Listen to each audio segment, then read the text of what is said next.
Hi everyone, in front of me I've got a Samsung Galaxy F05 and let me share with you how to allow unknown sources on this device.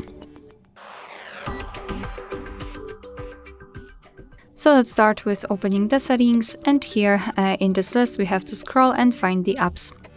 Then let's tap on the three dots icon in the right upper corner and special access.